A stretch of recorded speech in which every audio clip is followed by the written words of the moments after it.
but really some of the main inflation adjustment items that's going to affect your taxes.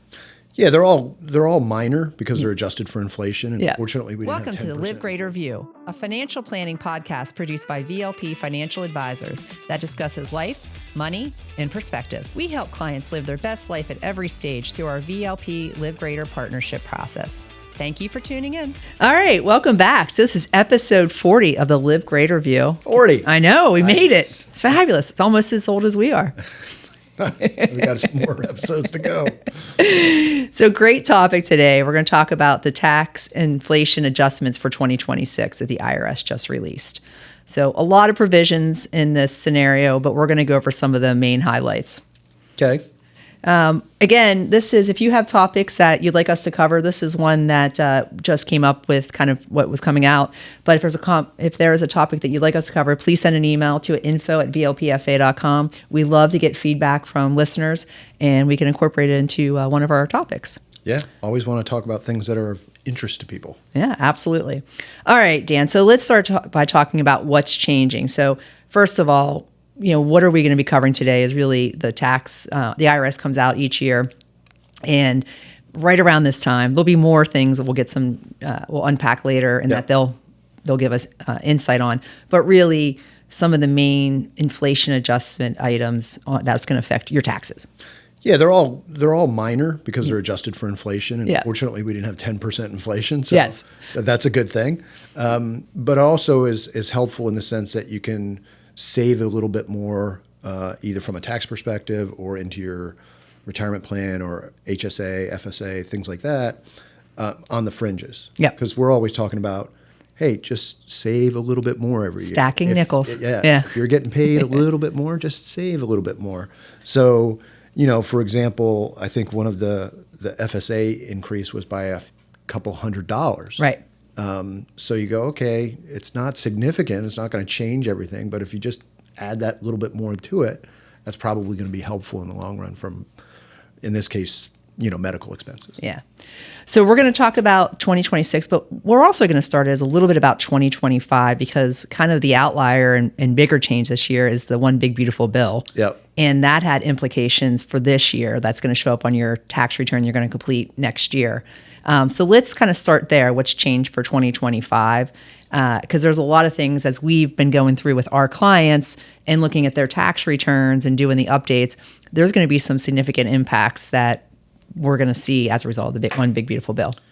Yeah, the biggest thing that I think we're seeing is the increase on the state and local tax deduction. Often called SALT. Threshold SALT, where it was at $10,000 and now it's up to $40,000. Now that gets phased out depending on the amount of income that you have and things like that. But for the average person, they should see a larger deduction there than they have been in the past. Yeah. But it all depends on circumstances. That's one of the big ones. Yeah, that one's definitely one of the big ones because when the SALT was capped at 10, we saw a lot more people just doing the standard deduction. Right. So as we've gone through and looked at clients' returns and done this update with the new law, we're seeing that, if you have high property tax plus you have high state income tax that you're paying, this is now kind of a game changer and deductions are going up as a result of it. Yep. So again, that's one of the bigger things. I mean, the standard deduction, we saw minor increases on the single side. It went from $15,000 to $15,750. That's for 2025. Married filing jointly went from $30,000 to $31,500, and then head of household. So again, as you mentioned, these were incremental changes that weren't outsized, but certainly the SALT tax, the 10 to 40, could have big impacts for clients, especially in areas where real estate taxes are high. Yep. We live in that area, Northern Virginia, but most major metropolitan areas, you're going to have that. You're going to have that. And even states where they go, hey, we have no state income tax. You go, well, where are they making their revenue from? Right. They tend to have higher real estate taxes. So Florida, Texas, things like that. So most people will probably be able to take advantage of it if they were, above that threshold to begin with. Yeah, and then also, having that higher threshold allows other parts of the deductions to come into play, right? Whether it's if you have high medical expenses, you're very charitable, you have mortgage interest. Yep. Those items will all now stack up and maybe be more, have more of an impact on the tax return. It'll probably save you for the average person, maybe a couple $100. Yeah. And it all just depends on, again, multiple things go into it, income and capital gains and whatever the year looked like for them. Yeah, for some clients who really can take advantage of that full 10 to 40, it might be thousands of dollars. But again, that'll be something to keep an eye on. Exactly. So let's talk about contributions on the 401k side. Again, we're just still talking about 2025. We won't have the 2026 numbers. Those usually do not come out until November timeframe. Typically. Yeah. So, but for 2025, let's talk about the deduction amount there. Well, it's $23,500 as anybody 50 and under. Yep. If you're over 50, it's another $7,500. When they increase these amounts, they tend to be in increments of $500. So if inflation rate was relatively low, and they go, it's now 23.5. It hasn't been enough inflation for us to move it to 24. It could be 24,000 next year in 2026. In 2027. So we'll have to sort of see what that looks like. But again, that's on the fringes, right? So you go, well, were you putting away 23.5 and you want to put away a little bit more? Yeah, you can do it. But it's not going to be.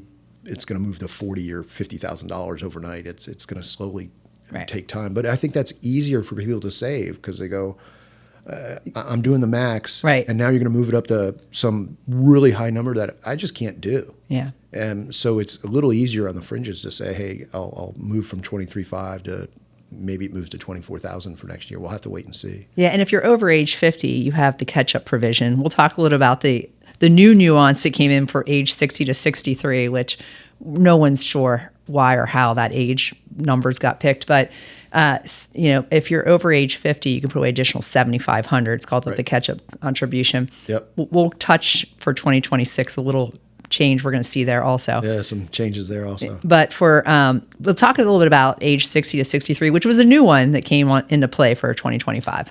Yeah, I don't know how well publicized it was. Yeah. Right? If you're an employer, what percentage of your employees are between 60 and 63? Right. That's it. Not turning 64 not that 64, year, not 59. Yeah, just 60 to 63, where they can make it an additional catch-up of $4,000 more. So instead of being a $7,500 catch-up, it's it's $7,500. $3,750. Yeah, $3,750. I did the math wrong. Yeah. So they can do an additional $3,750. Again, I don't know. When I talk to clients, they're like, I didn't get anything, or they probably did, but it's so nuanced in this little thing that's, hey, oh, by the way, if you're 60 or 61, 62, 63, this is all that it applies to. Right. It's like, why did they? And it also depends on your age at the end of the year. It's not, if you were 63 in the middle of the year and you're going to turn 64, this won't apply to you. Right. So it's very interesting, but it is out there. It does give those who are in that bracket an ability to save another 37. Yeah, I guess the antithesis of it, or why they decided to come up with it, they go, okay, who needs to save the most? Right. If they're not ready for retirement, it's the people who are the closest to retirement age, you'd assume. And so you go, okay, they allowed them to save a little bit more, which is great. Yeah. It might help some people from a tax planning perspective, but it's a narrow band. focus of who gets. And it's only 4 years, so if you're working past age 63, this doesn't apply to you. Right. Yeah. But it's if you're listening, you're between 60 and 63, and you have a corporate retirement plan, you go, oh, maybe I can put a little bit more away, especially right now. Yep. You're going, well, I wasn't aware of it, or maybe I didn't get to the maximum. That maximum threshold has moved up for me, and it might help me with some year-end tax planning from deferring more income. So I lower my taxes a little bit. Yeah, so encourage you to check your plan if you're in that age range, and see if if that makes sense for you, where you are on the catch-up provisions in addition, and see, hey, this might be an opportunity to tuck away a little bit more money if you're interested. Yep. All right, well, let's move over to 2026. So again, this is going to be tax inflation adjustments that are going to take place starting January 1, 2026, and we'll walk through kind of how that's going to impact. So let's start with the standard deduction. Yeah, it's increasing again slightly. Yeah. You mentioned it a little bit earlier. It's going to go up, a little bit here and there. For single filers, you're going to get to $16,100. And so what are you looking at? $350 increase. Yep. Right. I'm just looking at the math here. I haven't memorized it, everybody. Sorry. We're at 32.2 for married filing joint, which is from 31.5. So, you go $700. Right. Not going to move the tax needle very much. No, if you're in the, let's say, 20% tax bracket overall, right? You got to look at your effective rate because most people don't do that. Yeah. And you go, all right, 20% on $700. $14. Yeah. Sorry, $140. Yeah. $140. Sorry, we're not doing our math very well today. Must be Friday. Yeah. So again, it's just a little bit on the fringes. You probably aren't going to really notice this dramatic change in your taxes. It's not going to be significant. The thing that it would probably make it more significant is you change jobs, right? You get paid more, or you say, I don't want to work as hard, so I'm going to get paid less, or maybe I'm working part-time instead of full-time. Yep. That'll move the needle a whole lot more. Or if you're retiring. Yeah. Yeah. That's a big one too. Yeah. All right. So, or you paid off your mortgage. If you had mortgage interest and you weren't deducting, and or you had some kids scenario. aged out. Yeah. You lose the kid the credit for your kids. You go, oh, great, they were wonderful when I had them, but after 18, I don't get to. The expense ages out too. Yeah, exactly. Yeah. Good luck at that. All right. So one of the bigger ones is really for high net worth clients. We would put in that category is the estate tax credit. Again, most people aren't going to be in this bracket, but not at all. Yeah, basic exclusion will move from $13,990,000 $13.99 to $15 million next year. So per person. So if you're husband and wife and your estate's worth $25 million combined, and you both pass away, it passes to your heirs at no federal state tax. Yep. Some states have their own taxes. You have to be careful and be aware of those. They have inheritance tax and state tax. But as far as the federal government's concerned, anything under $15 million per person is not taxed, and $30 million if you're married. Right. I think this affects probably 1% of people in this country. Yep. Yeah. 99% of us don't have that much money. You're not going to be in this category. And it's set to go up every single year with inflation adjustments. So it's highly unlikely that the vast majority of people listening are even worried. Going to be even. They go, this it doesn't apply. Not a thing. Yeah. One that's interesting, it's new, is the employer-provided childcare tax credit. Mm-hmm. This is going to increase to pretty substantially. So it's going to go from $150,000 to $500,000, and could be up to $600,000 eligible for small businesses. Yeah. That's an income level, right? Obviously not the deduction amount that you get, because that'd be awesome. But any kid that costs you $150,000 a year, that would be amazing. And certainly not $500,000. So certainly it's going to allow for certain people and businesses to be able to take advantage of the tax credit that they otherwise weren't, because their income was higher. Yeah. So some people might say, hey, that's affecting people who make more income than $150,000 a year, and that's far higher than the average. Right? And they go, well, they can afford it anyway, right? And this is kind of some of the issues that we're hearing in the news of, who's it helping? Right. It's helping your upper middle class to, some would say, I wouldn't call it rich, but higher net worths. Yep. You're making $500,000. People go, oh, that's not normal. Yeah.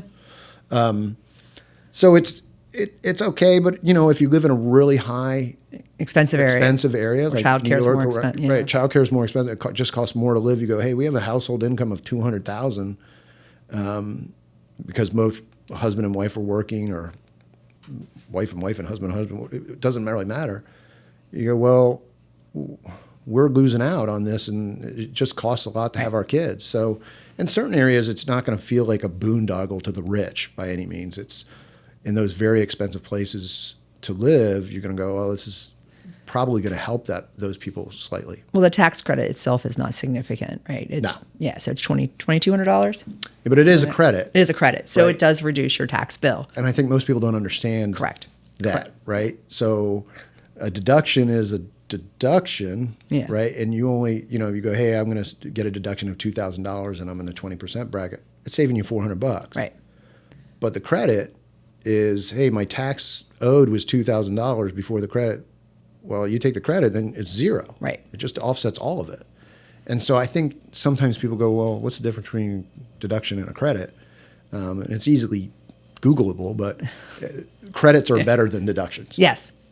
So it is something that's going to allow those who were getting phased out prior the ability to have that credit that they didn't have in the past. Yeah. Yeah. Especially if you have multiple kids in daycare and expenses. That's going to. Yeah. Daycare is expensive. I hear from people who have kids in daycare. I don't have that anymore. Thank goodness. Yeah. But very expensive. Yeah. It's not cheap. And then the earned income tax credit, again, as you mentioned, the credit's a dollar for dollar deduction of your tax bill versus a deduction of your income that's going to be taxed. Yeah. That's going to increase, again, not significantly, but for those who have 3 or more qualifying children, it went up less than $200. Yeah. But again, a credit, that's money back in your pocket. Exactly. Why don't you talk about health flexible savings accounts? So HSAs had a limit. They have a family limit and an individual limit. Health savings accounts the same, or flex spending accounts the same way.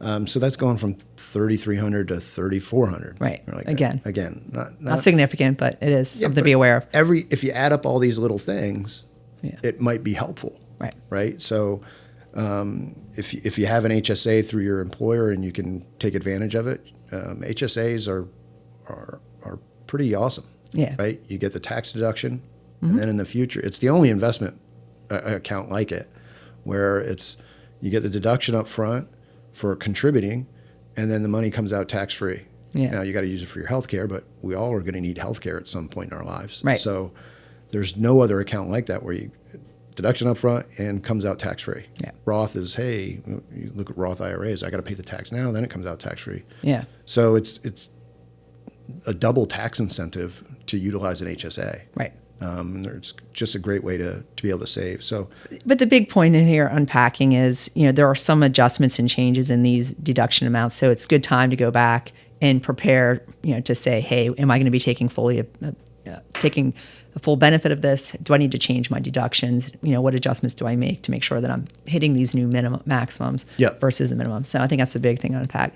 I think one of the things we really need, another thing to highlight, is the catch-up provision for 2026 is going to change.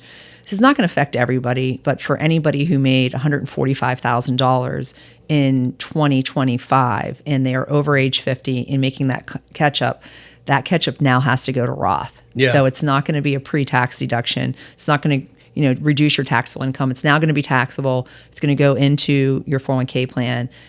It'll grow tax-free. It will come out tax-free. So really looking at it, this can be a great opportunity to build this bucket of tax-free money at retirement.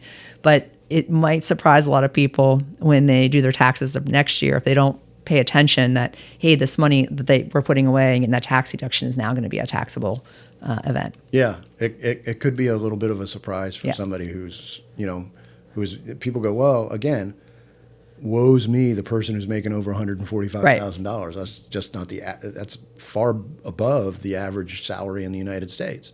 But again, if you go to those more expensive cost of living areas, that's kind of you might be in that bracket, right? You might be in that area, yeah. And you certainly go, well, I'm paying 25% of my money to federal taxes, and now I lose that deduction. Yeah. It's kind of odd that they forced this upon people. Didn't give anyone a choice. There are some nuances to it that look at the tax code. For example, if you change jobs, your current job doesn't know what you were making last year. So you go, well, I was making more 145 last year, but it may not apply to me if I change jobs with this new job because they can't look at their payroll and see what I was making last year. Yeah. So you may still end up getting the deduction in certain circumstances. But you should be careful because the IRS will likely, because they'll know what you made the prior year. Yeah, so that's going to be the difficult part of looking at the tax code, because they always come up with these rules and things, and then in practice we go, well, what about this situation? Right. You didn't address that in the tax code. Yeah. And so, people are always writing the IRS going, can you give us clarification? And then it takes them 6 to 12 months to get clarification. In the meantime, you're going, well, what? How does this work? How do I do this? How do we apply it? But yeah, it's I think if you're a young person making that amount of money, congratulations. Yeah. You probably wanted to do Roth anyway because you go, hey, if I'm making this amount now, I'm likely to be making more in the future where down the road I'll do some pre-tax stuff. But if you're 50, 45 plus making that amount, you're probably at the peak earning years of your life and you're going, I wanted the deduction. Right. And now I don't have a choice. And so it might offset some of all the other tax stuff that we just talked about. You go, well, yeah, they increased the standard deduction. That was going to help you out, but you lost that tax. And you got the SALT. So I think the big thing, to kind of go full circle on this and think about it is there's a lot of changes. And a lot of these coming from the one big beautiful bill. And then again, we just have the standard inflation adjustments, which don't make that big of an impact on your overall tax bill. But combined and coupled with some of these changes out of the one big beautiful bill, it's a good opportunity to kind of take stock of what's your tax bill going to look like this year and what is going to change for next year. So I think that's really if you are one of those people who now SALT, that state and local tax deduction is going to be meaningful, that's impactful. If you're also somebody who is over age 50 in this, making 145 in the prior year, but now your catch-up is going to be taxable, you need to weigh these things. They may start to offset each other. So really, it's a good opportunity to say, hey, where am I today? Will this impact my 2025 tax bill? And what changes for my 2026? Yeah, so it then strengthens the argument that we have of how important tax planning is. Yes. Right?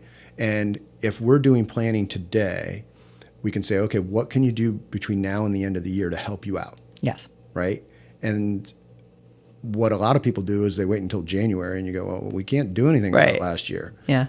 But the other thing that it does is you can also do some projections on the next year with all of these things happening and going, hey, if you do these things, here's what taxes potentially are going to look like. Now, we need to update that over time. Correct. Looking it over, you don't know what bonuses you're going to get or job change, stuff like that. So you have to be very proactive.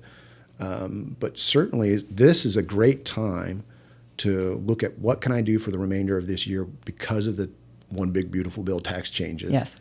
And what should I be thinking about getting ready to do maybe from a payroll perspective of should I be adjusting some of these things starting in January? Yep. So you can spread it out over an entire year as opposed to when people come to us in June, we go, why aren't you doing this? You're not going to max out. Yeah. So now they only have 6 months left. Yeah. And they got to do even more, which from a cash flow perspective, they go, well, I can't do that much more in only 6 months. I could have if it was over 12. Right. But now it's going to affect my take-home pay too much. And you go, yeah, that's why planning's so important. Yeah. Yeah, absolutely. So again, I think that's a great topic. A lot of things to unpack there. There was over 60 provisions that were changed. We only went through, highlighted, a lot that really are going to impact everybody in most cases and some of the bigger pieces that we're seeing impacting clients. So again, great time to touch base with your advisor or your accountant to just say, hey, am I on track to maximize 2025 and what should I be thinking about for 2026?